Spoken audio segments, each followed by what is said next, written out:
안녕하세요. 책방 순이입니다. 오늘은 나도양 작가님의 꿈을 읽도록 하겠습니다. 1. 자기 스스로도 믿지 못한 일을 때때 당하는 일이 있다.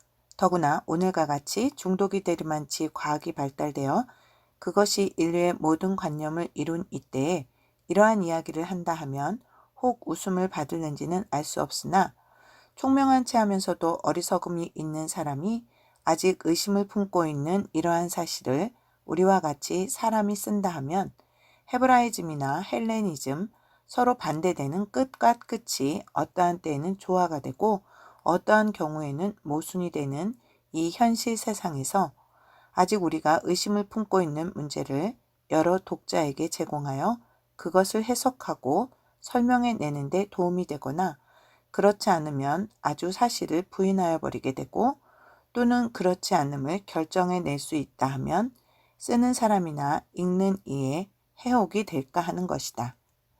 이러한 사실을 믿거나 믿지 않거나 그것은 해석하는 이의 마음대로 할 것이요 쓰는 이에 관계할 바가 아니니 쓰는 이는 문제를 제공하는 것이 그것을 해석하는 것보다 더 큰 천직인 까닭이다. 더구나 이야기는 실제로 당한 이가 있었고 또는 쓰는 나도 믿을 수도 없고 아니 믿을 수도 없는 까닭이다. 2. 내가 19살이 되던 해다. 세상에는 숫자를 무서워하는 습관이 있어 우리 조선서는 석삼과 9구자를 몹시 무서워한다. 석삼자는 귀신이 붙은 자라 해서 몹시 꺼려하며 9구자, 즉 셋을 3번 곱한 자는 그 석삼자보다도 더 무서워한다. 더구나 연령에 들어서 그러하니 9살, 19살, 29살, 39살 이렇게 9이라는 단수가 붙은 해를 몹시 경계한다. 그래서 다만 홀어머니의 외아들인 나는 19살이 되는 날부터 마치 죽은 날이나 당한 듯이 무서움과 조심스러움으로 그날을 지내지 않으면 안 되었다. 이곳에서 저곳을 떠날 일이 있어도 방위를 보고 벽에 못 하나를 박아도 손을 보며 생일 음식을 먹으려 하여도 부정을 염려하며 더구나 혼인 참례나 조상집에는 가까이 하지도 못하였으며 일동일정을 제례의 미신을 따라서 하지 않은 것이 없었다. 하다못해 감기가 들어서 누웠더라도 무당과 판수가 푸닥거리와 경을 읽었다. 나는 어릴 때이라 그렇게 구속적이어 부자유한 법칙을 지키기도 싫었을 뿐 아니라 그때 동리에 있는 보통학교를 다닐 때이므로 어머니의 말씀 또한 하시는 일을 어리석다 해서 여간한 반대를 하지 않은 것이 아니었다.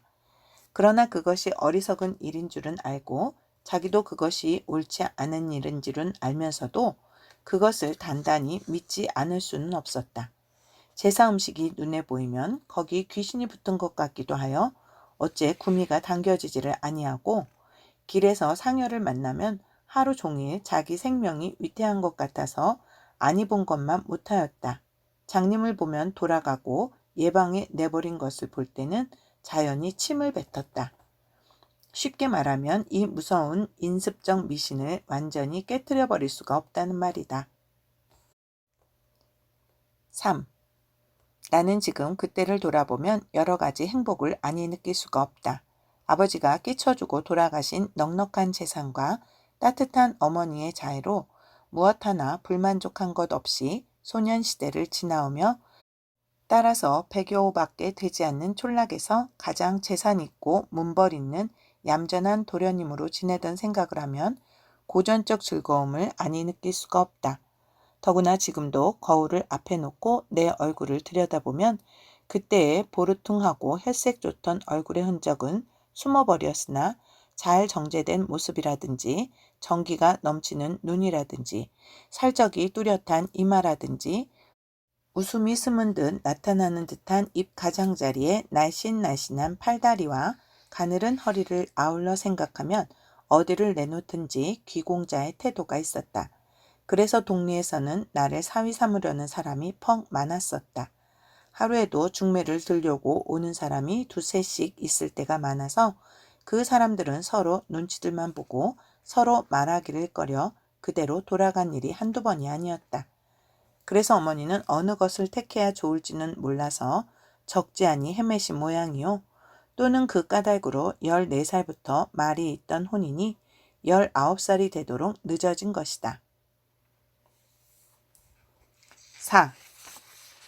동리 처녀들 중에 내 말을 듣거나 또는 담틈으로나 울 너머로 나를 본 처녀는 모두 나를 사모하게 되었던 모양이다. 우리 집에서 셋째 집 건너편에 있는 18살 먹은 처녀 하나가 내가 학교를 갈 적이나 집으로 돌아올 적에는 반드시 문틈으로 내가 지나가기를 기다리는 것을 나는 본 일이 있었다.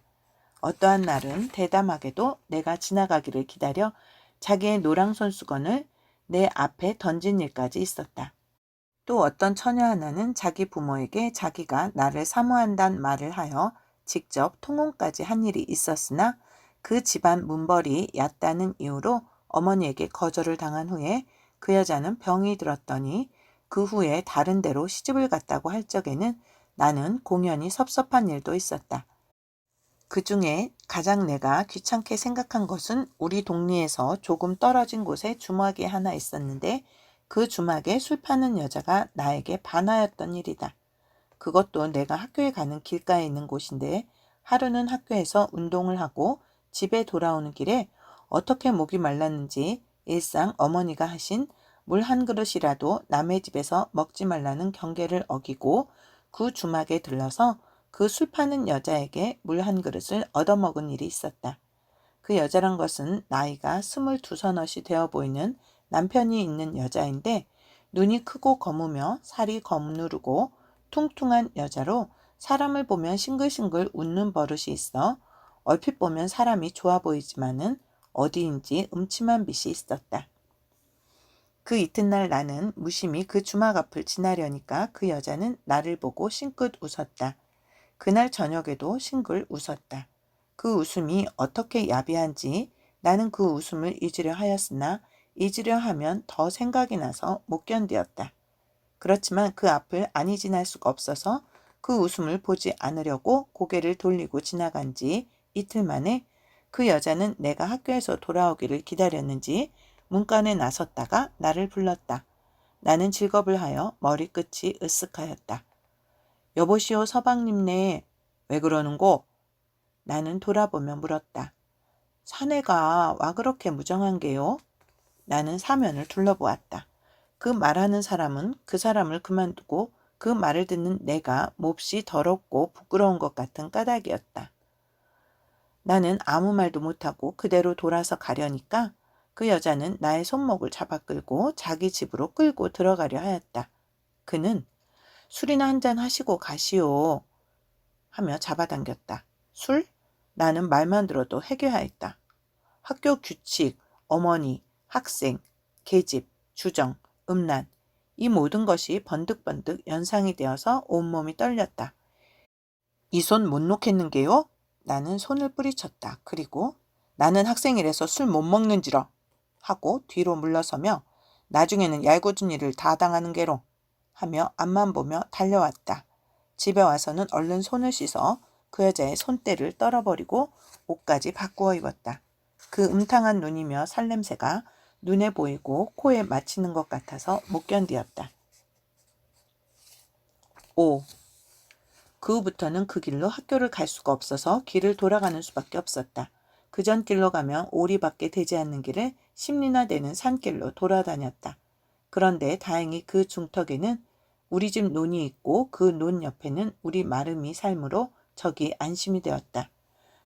첫날 그 집 앞을 지날 때 나는 주인된 자격으로라고 하는 것보다도 반가운 마음으로 그 집에를 들어가지 않을 수 없었다. 처음에 그 집 쌀이장 문을 들어서니 집안이 너무 적적하였다.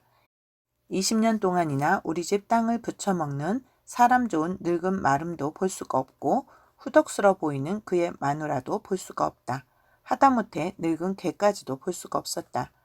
나는 의아하며 고개를 기웃기웃 하려니까 그 집 봉당문이 열리며 기웃이 고개를 내미는 사람은 그 집 딸인 임실이었다.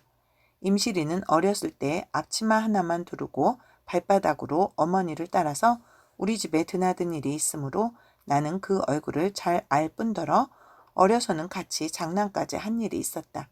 그러나 근 3년이나 보지 못하였다. 대가리가 커지니까 그렇게 함부로 다니지를 못하게 한 모양이다. 어렸을 적에 볼 때에는 머리가 쥐꼬리 같고 때가 덕지덕지하며 코를 흘리던 것이 지금 보니까 제법 머리를 치렁치렁 발뒤꿈치까지 따 늘리고 얼굴에 분칠을 하였는데 때가 쑥 빠졌다. 그는 반가웠다는 뜻인지 생긋 웃고 나를 보며 어서 오라는 듯이 나를 쳐다보았다. 그리고는 아무도 없는데 온 것이 미안한 듯이 황망해하며 어떻게 이 갑작스럽게 방문한 주인댁 도련님을 맞아야 좋을지 모르는 모양이다. 죄다 어디 갔는?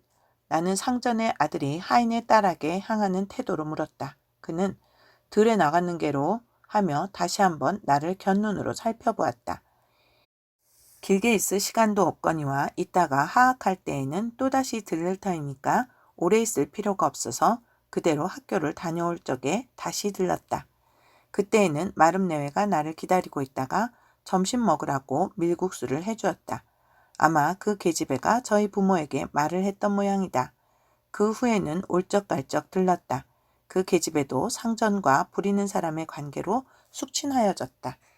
어떤 때에는 나의 옷고름이 떨어지면 그것을 달아주고 혹 별다른 음식을 갖다가 내 앞에 놓을 때는 이상한 미소를 띠고 나를 곁눈으로 쳐다보았다. 그 웃음이란 나의 눈에 보이기에도 몹시 유혹적이었으나 나는 실없는 계집년이란 생각밖에 나지 않았다. 6. 그 후에 하루는 내가 학질 기운이 갑자기 생겨서 하학 시간도 채 마치지 못하고 어떻게든지 집으로 가려고 무한한 노력으로 줄다름질 쳐오다가 그 집 앞을 당도해 보니까 여태까지 참았던 마음이 획 풀어지며 그대로 그 집 마루에가 털썩 주저앉아 버린 일이 있었다. 그것을 본 마름들은 나를 방으로 데려다 놓이고 일변 집으로 통지를 하며 또는 물을 끓인다, 미음을 쓴다 하여 야단을 하는데 그 중에 가장 난처하게 여기는 것은 나를 깔고 덮어줄 입을 요가 없어서 걱정인 것이다. 자기네들이 깔고 덮는 누더기를 주인 상전의 귀여운 아들, 더구나 유달리 위하는 아들의 몸에는 덮어주기를 꺼리는 모양이다. 염려하는 것을 본 그 처녀는 얼핏 자기 방 아랫방으로 가서 새로이 꾸며둔 이불요 한 채를 가지고 왔다. 그것은 자기가 시집갈 때 가지고 가서 신랑과 덮고 잘 이불을 준비해 둔 것이다. 그는 그것을 깔고 덮어준 후 발 아래를 잘 여미고 두덕두덕 매만져 주었다. 촌 여자의 손이지만 어디인지 연하고 부드러운 맛이 있어서 몹시 육감적 자극을 전하는 듯 하였다. 그러고는 그 처녀는 내 앞을 잘 떠나지 않고 자기의 가장 아끼는 이불요를 꺼내 덮어준 것이 펑 만족스럽다는 듯이 항상 이불과 요를 매만졌다. 어떠한 때는 나의 이마도 눌러주고 시키지도 아니하였는데 나의 베개를 바로 베주기도 하고 흐트러진 옷고름을 매주기까지 하였다. 그때 그 당시로 말하면 내가 그 임실이쯤은 다른 의미로 생각할 여지가 없었고 더구나 임실이를 이성으로 생각한다는 것으로는 마음이 끌리지 아니하였으니 그와 나의 지위의 간격이 너무 멀었음이 첫째 원인이며 하고 많은 여자들 다 제쳐놓고 임실이에게 마음을 끌린다는 것은 그때의 나의 관념으로도 우스운 일일 뿐 아니라 그런 일이 있다 하면 그것은 자기의 명예라든지 여러 가지의 사정을 생각하여 의뢰 잊지 못할 일이었으므로 더구나 임실이가 나에게 마음을 둔다 하면 그것은 마치 파수병정이 나라의 공주에게 반하는 것이나 마찬가지인 까닭이었다. 그러나 파수병정이 공주를 사모한 일이 만일 있었다 하면 그것이 대개는 불행으로 끝을 마치는 것과 같이 임실이가 나를 사모한 것도 그러하였으니 그때는 그것을 깨닫지 못하였으나 그 후에 그것을 깨달았을 때 나는 가슴이 몹시 아픔을 깨닫지 아니치 못하였다. 7. 병이 나아서 다시 학교를 다닌 지 한 달 남짓한 때에 나는 그 집을 들렀다가 그 집에서 마누라쟁이가 소리를 질러 떠드는 소리를 들었다. 이 정칠 가스네야 죽어도 대답을 못하겠는가? 하며 임실이를 두들겨주는 꼴을 보았다. 계집애는 죽어도 못하겠소 하는 듯이 입을 다물고 돌아앉아서 눈물만 흘리고 느껴가면서 울 뿐이다. 말해라, 그래도 못하겠는 게로? 하고 그의 손에 든 방치가 임실의 등줄대를 내려 갈겼다. 임실이는 그대로 엎드려져서 등만 비비며 말이 없다. 어미는 죽어라 하고 두어 번 짓이기더니 나를 보고 물러섰다. 그 까닭은 이러한 것이었다. 임실이를 어떠한 촌에 사는 늑수구레한 농부가 후실로 달라고 하는데 그 농부인즉 돈도 있고 땅도 많고 소도 많아 살기가 넉넉하나 상처를 하여 다시 장가를 들 터인데 만일 딸을 주면 단마지기 땅에 소 2마리를 주겠다는 말이 있습니다. 그러나 임실이는 죽어도 가기 싫다 하니까 그렇게 수가 나는 것을 박차버리는 것이 분하고 절통한 일이 되어서 지금 경찰이 고문이나 하는 듯이 딸에게 대답을 받으려 함이었다. 나도 그 말을 듣고는 임실이를 철없는 계집애라 하였다. 그렇게 하면은 부모에게도 좋은 일이요 자기 신상에도 괜찮을 것이라 하였다. 나도 어미 편을 들었다. 그랬더니 어미는 더욱 펄펄 뛰면서 자, 도련님 말씀을 들어보라고 야단이다. 그러나 지금 생각하니 그 무심히 한 말이 그 계집애에게 치명상을 줄 줄을 누가 알았으랴. 지금도 생각만 하면 모골이 송연하다. 8. 그 후에는 임실이가 몸이 아파서 누웠단 말을 들었다. 나는 여러 가지로 생각을 하여 즉 말하자면 주인된 도리로나 날마다 지나다니며 폐를 끼치는 것으로나 또는 내가 아를 적에 제가 해주었던 공으로나 약한 첩 아니 지어다 줄 수가 없어서 그 병을 물어보았으나 다만 몸살이라고 할 뿐이므로 무슨 병인지 몰라서 그것도 하지 못하였다. 그 후 한 보름은 무심히 지나갔다. 임실이 병이 어찌 되었느냐고 물어보지도 않았다. 그렇게 무심히 지내던 어떠한 날 저녁에 나는 어머니와 단둘이 방에서 잠을 자고 있었다. 날이 몹시 침울하고 날이 흐려서 안개가 자욱 낀 밤이었다. 척척한 기운이 삼투를 하여 방 안으로 스며들었다. 나는 잠이 들었다가 깨었다. 깨기는 깨었으나 분명히 깨지도 못하였다. 눈에는 방 안에 있는 것이 분명히 보이나 정신은 잠속에 잠겨 있었다. 시계 소리가 들렸으나 그것이 생시에 듣는 것 같기도 하고 꿈속에 듣는 것 같기도 하였다. 누구든지 가위를 눌릴 때 당하는 것 같이 몸은 깨려 하고 정신은 깨지 않는 것과 같았다. 띵한 기운이 머릿속에 가득 차고 온몸이 녹는 듯이 혼몽하였다. 그러자 누구인지 문을 열었다. 석유불을 켜놓은 등잔불이 더욱 밝아지더니 눈이 부신 햇빛같이 환하여졌다.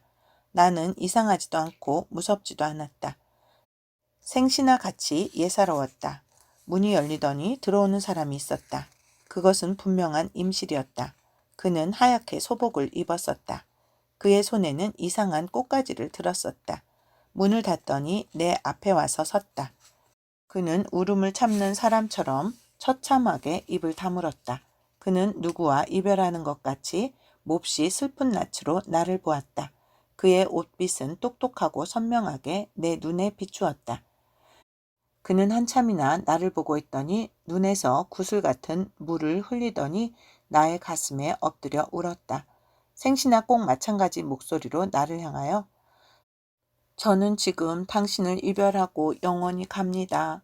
생시에는 감히 말씀을 못하였으나 지금 마지막 당신을 떠날 때 제가 얼마나 당신을 사모하였는지 알 수가 없던 그 간곤한 정이나 알려드릴까 하여 가는 길에 들렀사오니 영영 가는 혼이나마 마지막으로 저를 한번 안아주세요 하고 가슴에 안겼다.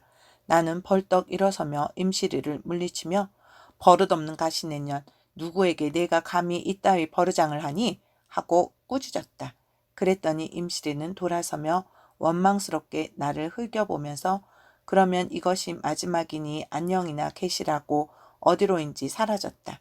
나는 그 사라지는 것이 연기와 같이 허무한 것을 보고 공연히 섭섭한 생각이 나고 가슴속이 메어지는 듯하여 그렇게 준절히 꾸짖은 나로서 다시 임실아! 임실아!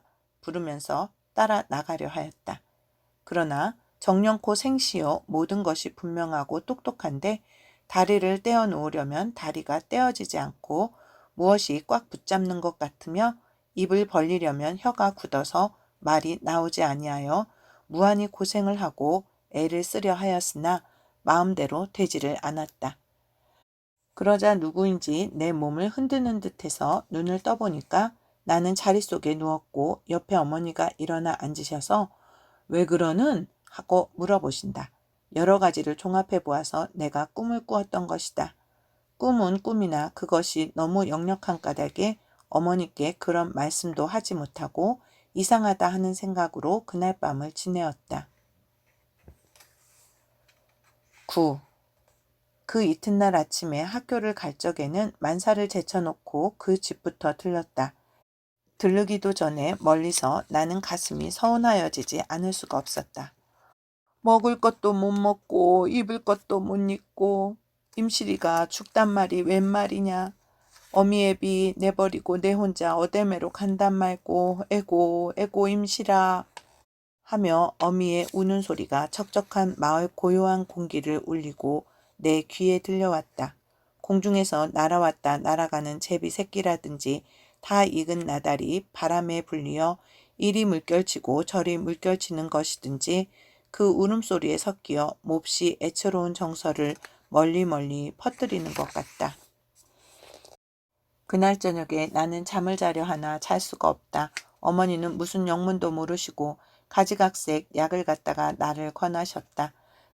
그러시면서 내가 어제 저녁에 꿈에 가위를 눌리더니 몸에 병이 생기었다 하시면서 매우 걱정을 하셨다. 그런데 나는 오늘 아침 임실이가 죽었다는 말을 하지 못하였다. 만일 그 집에를 들렀다는 말을 하면 처녀 죽은 귀신이 씌었다고 당장에 집안이 뒤집힐 터인 까닭이다. 나는 온종일 임실이 생각만 하다가 자리 속에 누웠었다. 때는 자정이 될락말락 하였었다. 어머니는 내가 잠들기를 기다리시느라고 옆에서 바느질을 하시고 계셨다. 사면은 고요하였다. 멀리서 닭 우는 소리가 들렸다. 나는 눈이 또렷또렷 잠 한 잠 자지 못하고 누워있었다. 그런데 누구인지 문간에서 문을 두드렸다. 어머님도 바느질 하시던 것을 그치시고 귀를 기울이셨다. 나도 고개를 돌렸다. 도련님, 분명히 임실의 소리다. 어머니와 나는 서로 쳐다보았다. 서로 의아한 것을 깨치기 위함이다. 어머니 한 사람이나 나 한 사람만 듣는 것이 아니라 서로 다 듣는다는 것을 알 때 나는 온몸이 으쓱하였다. 도련님, 목소리가 더 똑똑하고 날카로웠다. 나는 무의식하게 벌떡 일어나며 대답을 하려 하였다. 그러자 어머니는 얼핏 나에게로 달려드시며 쉬! 입을 막으라고 손짓을 하셨다. 도련님, 세 번째 소리가 날 때 나는 아무 말이 없었다. 그때 나는 등에서 땀이 나도록 무서운 생각이 나서 얼른 자리 속으로 들어왔다. 어머니는 그게 누구 소리냐고 날더러 물어보셨다. 나는 어제 저녁 꿈 이야기로부터 오늘 이야기를 아니할 수가 없었다. 내일이면 온 동리가 다 알 것을 속인들 소용이 없음이었다. 나는 그 이야기를 모조리 하였다. 그랬더니 어머니는 나를 책망하셨다. 그렇게 생명에까지 관계되는 것을 이야기하지 않으니 어찌 자식이며 어미냐고 우시기까지 하셨다. 나는 참으로 말 안 한 것을 후회하였다. 그것은 귀신이 다녀간 것이라 하셨다. 3번 부르기 전에 만일 대답을 하였다면 내가 죽을 것을 요행이 괜찮았다고 하셨다. 그날 저녁은 무사히 넘어갔다. 그 이튿날 어머니는 무당을 불러오셨다. 무당이 내 말을 듣더니 처녀 죽은 귀신이 되어서 그렇다고 그 귀신을 모셔다가 아무 이러이러한 나무 위에 모셔놓고 1년에 한 번씩 제사를 지내주라 하였다. 어머니는 그렇게 하기로 결정을 하셨다. 그 이튿날 임실이를 공동묘지에 갖다가 묻었다.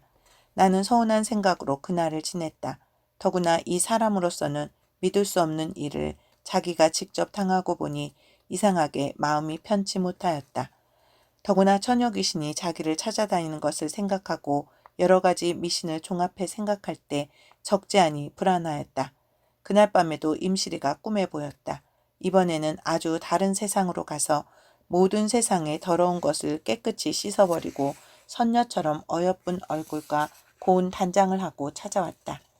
나는 그의 손을 잡고 퍽 반가움을 금치 못하여 이번에는 내가 임실이를 생각하는 것이 분수에 과한 것 같이 임실이는 숭고하여졌었다. 나는 꿈속에서 임실이를 사모한다 하였다. 그러나 임실이는 조금 비웃는 듯이 나를 보더니 만일 당신이 나를 사모하거든 지금이라도 같이 가자고 하였다. 그러면서 손을 잡아 끌었다. 어제 저녁 찾아갔을 때 왜 대답도 아니하였느냐고 하며 자 어서 가자고 손을 끌었다. 그때 잠깐 나는 꿈속에서나마 생시에 먹었던 정신이 들었던 모양이다. 임실이가 참 정말 임실이가 아니요 귀신 임실이라는 것을 생각이 들더니 만일 임실이를 따라가면 자기도 죽는다는 생각이 나서 손을 뿌리치는 바람에 잠이 깨었다. 잠은 깨었으나 눈앞에 보던 기억이 역력하다. 가기 싫다고 손을 뿌리쳤으나 임실이 모양이 얼마나 숭고하고 어여뻤는지 옆집 계집애가 노랑 수건을 던져주던 따위로는 비길 수 없이 나의 정열을 일으켰다. 일이 허황된 일이라면서도 꿈에 보던 임실이를 잊을 수 없다. 어떠한 경우에 사람이 추상적 환상에 반하는 일이 있는 것이나 마찬가지로 나는 꿈속에 임실이 혼에게 반하였던 모양이다. 나는 잊으려 하나 잊을 수가 없었다. 속으로 자기를 비웃으면서도 가슴속은 무엇에 취한 것 같았다. 어머니는 이 말을 들으시더니 더욱 근심을 하시면서 얼핏 장가를 드려야겠다 하셨다. 그리고 유명한 무당가 판수에게는 날마다 다니시다시피 하셨다. 그 이튿날 또 그 이튿날 꿈에는 임실이가 보이지 않았다. 꿈속에서 다시 한 번이라도 만나보았으면 할 때는 정작 오지를 않았다. 꿈을 꾸어서 만나보고 싶은 생각이 처음 날 그 이튿날까지는 그리 대단치 않더니 날이 지날수록 심해져서 어떻게 꿈속에서 한번 만나보나 하는 생각이 간절하여졌다. 그래서 하루 종일 임실이 생각만 하면 혹시 꿈속에서 만나볼 수가 있을까 하여 일부러 그 생각만 하였었으나 허사였다. 그 후부터 날마다 학교는 가지만은 그 집에는 자주 들르지를 않았다. 첫째, 나 때문에 자기 딸이 죽었다는 청원을 할까 겁나는 까닭이요. 둘째로는 그 죽은 방이 보기 싫은 까닭이었다. 그러나 아무리 하여도 잊혀지지를 않으므로 이번에는 잊어보려고 애를 썼다. 어떤 때는 혼자 눈을 딱 감아보기도 하고 어떤 때는 혼자 고개를 흔들어 눈앞에 보이는 것을 깨뜨려 보려 하였으나 더욱 분명히 보일 뿐이었다. 그래서 이것도 귀신이 나의 마음을 이렇게 만들어 놓은 것이라고 해서 몹시 괴로웠다. 10일. 하루는 토요일이다. 임실이를 잊어버리려 하나 잊어버릴 수 없는 생각이 나를 공동묘지까지 끌어갔다. 풀이 우거져서 상긋한 냄새가 온 우주의 생명의 냄새를 나의 콧구멍으로 전하여 주는 듯 하였다. 익어가는 나락들은 무거운 생명의 알갱이를 아는 채 고개를 숙이고 있었다. 널따란 벌판에는 생명의 기운이 넘쳐 흐른다. 땅에서 솟아오르는 흙의 냄새가 새로이 나의 정신을 씻어주는 듯 하였다. 먼 산에서 바람에 흔들리는 소나무들은 꿈틀꿈틀한 줄기와 뻣뻣한 가지로 힘있게 흩날린다. 맑게 갠 하늘에는 긴장한 푸른빛이 이쪽에서 저쪽까지 한 귀퉁이 남겨놓은 것 없이 가득히 찼다. 길 가는 행인들까지 걷어올린 두 다리에 시뻘건 근육이 힘있게 꿈틀거린다. 들러나가는 황소 목에 달린 종소리까지 쨍쨍한 음향으로 공기를 울린다. 공동묘지는 우리 동리에서 북쪽으로 15리나 되는 산등성이에 있었다. 내가 묘지에를 가는 것은 임실의 실체를 만나보려 하는 것도 아니요. 꿈속같이 임실의 혼을 만나려는 것도 아니다. 임실이가 나를 그렇게까지 사모하다가 말 한마디 하지 못하고 그대로 원혼이 되어갔으며 또는 그 원혼이 그래도 나를 못 잊고 꿈속에까지 나를 못 잊어 내 눈에 보이며 또 그 원혼이 밤중에 나를 찾아왔다 하면 그 간곡한 마음을 다만 얼마라도 위로하는 것이 나의 의리 있는 짓이라고 하는 생각까지 난 까닭이었다. 그러면 사람이라는 것은 이상한 것이 되어 어떠한 물건에 의지하지 아니하면 그 마음이라든지 그 정성을 다하지 못하는 것이므로 부처를 생각함에 흙으로 빚어 만든 불상이거나 예수를 경배함에 쇠로 만든 십자가가 아니면 그 마음을 한 곳에 붙이지 못하는 것과 같이 내가 임실이를 생각함에 그의 몸을 묻어놓은 흙덩이 무덤이 아니면 나의 마음을 붙여보낼 수 없음이었다. 나는 이 무덤 저 무덤을 찾아서 임실의 무덤 앞에 섰다. 무덤이 무슨 말이 있으랴마는 나의 심정은 무엇으로 채우는 것이 어색하여졌다. 죽은 사람의 무덤 위에는 새로 생명으로 솟아오르는 풀들이 파릇파릇 났다. 나는 세상에서 가장 애처로운 청소로 얽어놓은 이 무덤 속에 잠들어 있는 임실이를 위하여 무엇이라고 하여야 좋을지 알지 못하였다. 처녀로서 순결한 마음으로 일평생 한 번밖에 그의 정을 주어보지 못한 임실의 깨끗한 몸이 여기에 놓여 있고 그 순진한 심정에서 곱게 피어오른 사랑의 꽃이 저 심산 속에 피었다 사라진 이름 모를 꽃 같은 것을 생각할 때 나의 마음은 숭고하고 결백함으로 찼었다. 그러나 한 번밖에 피지 못하는 꽃이 나로 말미암아 피었고 그것이 나로 인하여 꺼져버린 것을 생각할 때 말할 수 없이 아까웠다. 더구나 그 꽃은 꺼졌으나 그 나머지 향기가 그렇게 쉽게 사라지지 않고 피었던 자리 언저리에 남아있어 없어지기를 아끼어 하는 것을 생각할 때 얼마나 나의 마음이 애이는 듯 하였는지 몰랐다. 나는 무덤 가장자리를 돌아다녀 보았다. 그의 무덤은 보잘것이 없었다. 그의 무덤에는 찾아오는 이도 없었다. 그의 죽어간 뒤에는 그를 위하여 가슴을 태우는 이라고는 그의 어머니와 아버지가 있을 뿐이다. 그러나 죽어간 임실이가 그렇게까지 사모하던 내가 이 자리에 왔는 것을 아는지 모르는지 참으로 넋이 있어 안다 하면 그가 그것을 만족히 여길는지 아닐는지 나의 마음속에는 말할 수 없이 안타까움이 있을 뿐이었다. 나는 옆에 피어있는 석죽 꽃을 따서 그것으로 화환을 만들어 무덤 앞에 놓아주고 집으로 돌아왔다. 그 후에는 전과 다름없는 생활을 하였다. 그리고 임실이도 꿈에 오지 아니하고 나도 임실의 생각을 잊어버렸다. 그러자 1년이 지나간 어떤 날 또다시 임실이가 왔었다. 그것은 바로 임실이가 죽은 지 1년이 되는 날이었다. 그 후에는 연년이 그날이면 임실이가 보이더니 내가 서울 와서 공부하던 해부터는 그날이 되어도 오지 않았다. 지금은 아주 남의 이야기가 되어버린 것 같이 잊어버렸으나 문득문득 그때 생각이 나면 그때 문간에서 나를 부르던 소리가 귀에 역력하여 온몸이 으쓱하여진다.